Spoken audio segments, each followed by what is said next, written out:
Okay, so first of all, I'd like to thank you for giving me the opportunity to let me speak about myself. I'm Ravi Sadrani, and I've recently completed my undergraduation from NMIMS, wherein I had pursued B.Tech in mechatronics. I got the opportunity to hone my skills in AI/ML and AI/ML, IIoT, and automation. Okay. So during my undergraduation, I was wondering that I want to pursue a career wherein I could help businesses to bridge the gap between engineers and managers.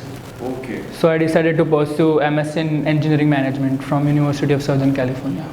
So in India, it's actually currently right now it's Industry 3.0, and now the trend is Industry 4.0, where is AI/ML is there and all.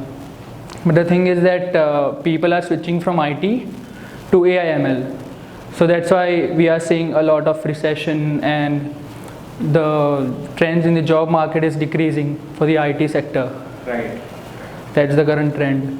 And mechatronics is something which integrates mechanical, electrical, computer science, and information systems.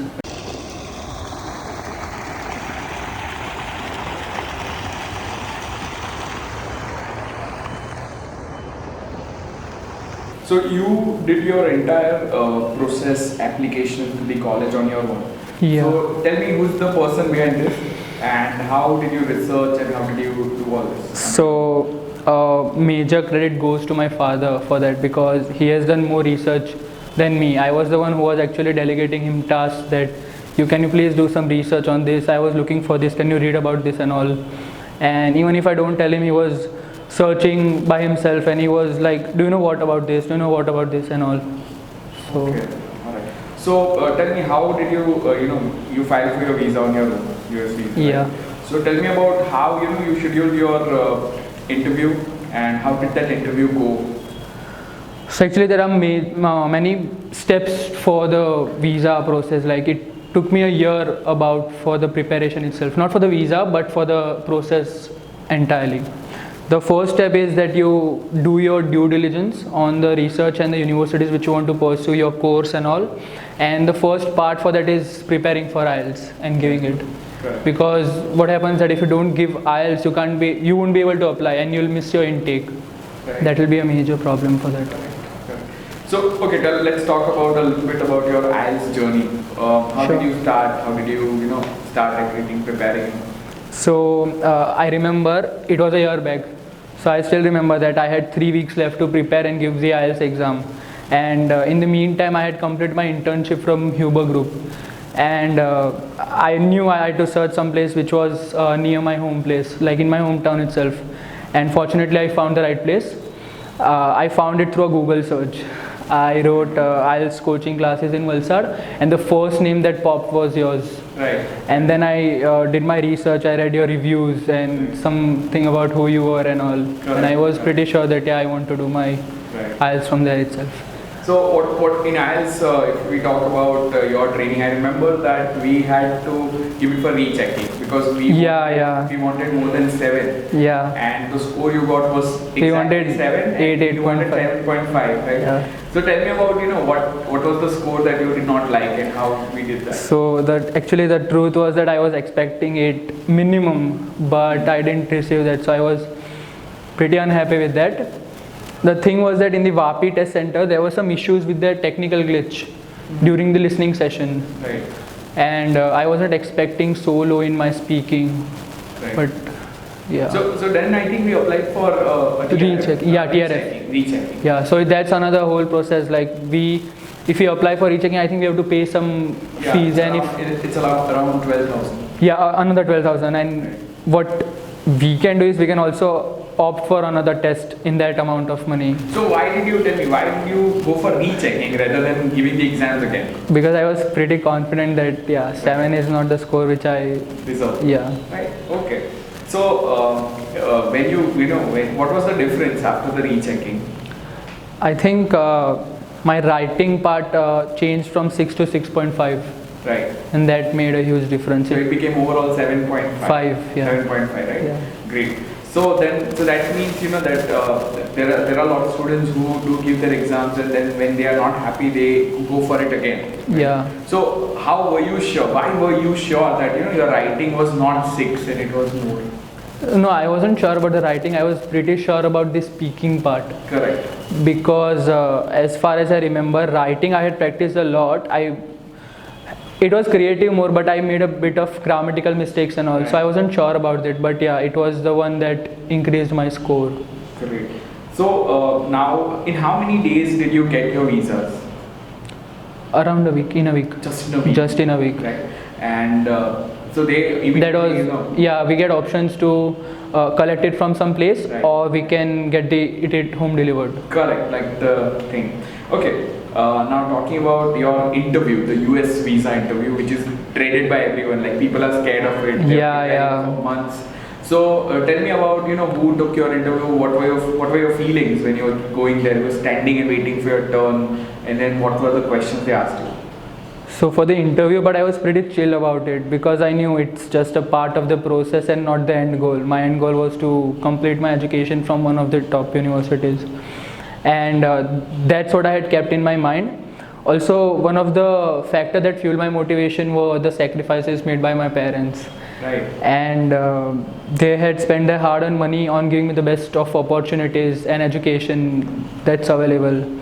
And so I worked relentlessly that I can't miss my chance and prepare again for it and apply for it, because getting a visa slot requires much of a work. You first pay the you fill the DS-160 form, you pay the service fee, you get the DS-160 confirmation, then you book the visa slots. So the process is very hectic. Like you have to be very sure about that what's the next step.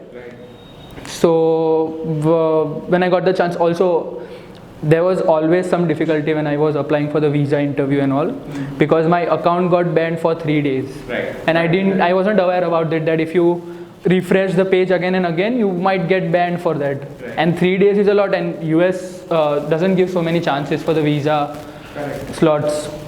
And what I had to do was I had to wait for a day, and then I tried it again, but still it wasn't available. Yeah. So what I did was I mailed them. I mailed them that this is the problem. I waited for a day, and it is very serious issue for me. I don't want to miss my chance for the visa interview. And within 6 hours, my account got open, and I was able to book a visa slot. So they immediately responded. Yeah. Hello everyone, this is Ravi Sadrani, currently residing at the beautiful city of California, Los Angeles, here in the United States. As we embrace the fall weather, the temperature is 27. I am here on my academic journey to pursue MS in Engineering Management from University of Southern California. Alongside my studies, I am also serving as a student ambassador for the USC Advancement.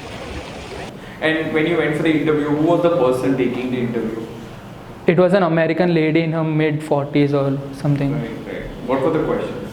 So she asked me a lot of questions, and it was very quick. She wasn't even able to let me finish what I was going to speak, because I was pretty chill and I wanted to take my time to answer her questions.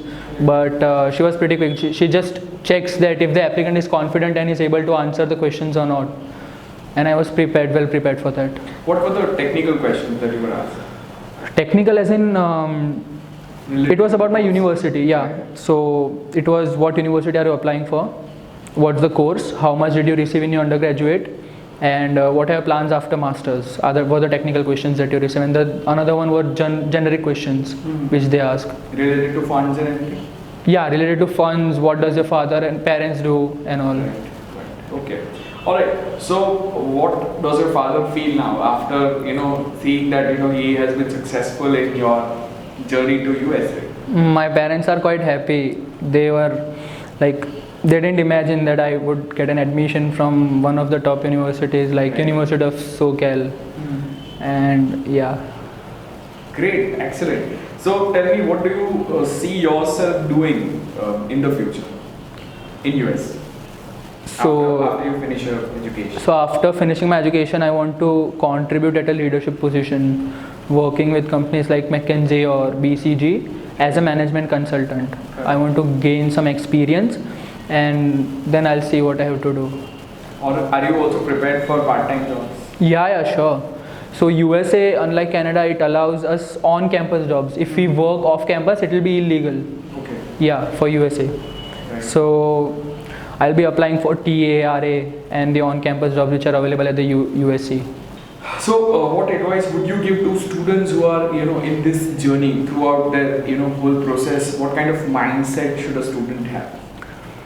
So, for the mindset, if I were to talk about IELTS, you should focus on developing your language, improving your language skills rather than focusing on the test score. Correct. And always seek guidance, and so that you can work on your weaknesses rather than blindly preparing for the test itself. And during the examination, what you can do is you can be calm and confident and just take it as a part of the process and not as something that your career depends on. Correct. It's not the end of your life. Right. It's just another test. So now I'd like to mention a few things about Uttar Sir and Natri ma'am. Their teaching skills exceed far beyond communication and language. I'm super grateful that they played a very important part when I was aspiring to study abroad. Even after my IELTS coaching, they helped review my SOP and it was super easy to approach them.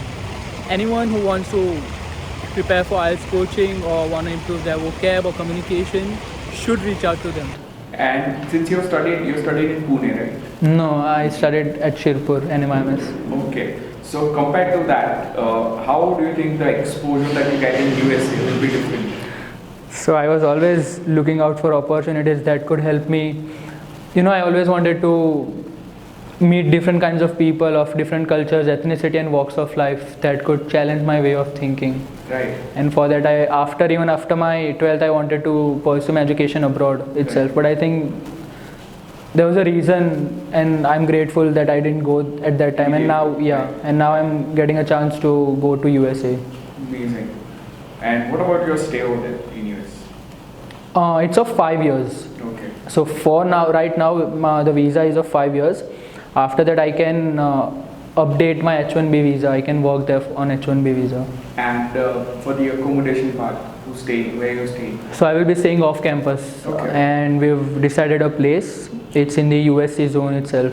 Okay. It's in the downtown Los Angeles part. Okay. So it's a private? It's a 2-story bungalow. Okay. So were you able to interact with the other students? That's another process. You have to reach out so many people. You have to be very much careful that what if you get frauded, Correct. Because they're staying in LA and you're paying around 1.2 lakhs for the deposit itself, and the rent is other part. Correct. Okay. So first of all, the first part would be to decide a group a group of friends which you want to stay with. Right. Correct. Then you look out for rentals and you apply online. There's a whole different procedure for it. It took me around 2 months to find the right kind of people and the right kind of accommodation. Okay, excellent. So sounds to me that you are completely prepared for your journey. Right? Yeah, I am. So we wish you all the very best. We are very proud to have you as one of our students. Right. So this is Ravi Sadrani, and this is his success story. We wish him all the best for his future. For all the students who are watching this video who want to go abroad, and if you have any questions, please reach out to us. So thank you so much for hearing me out. Best wishes and fight on.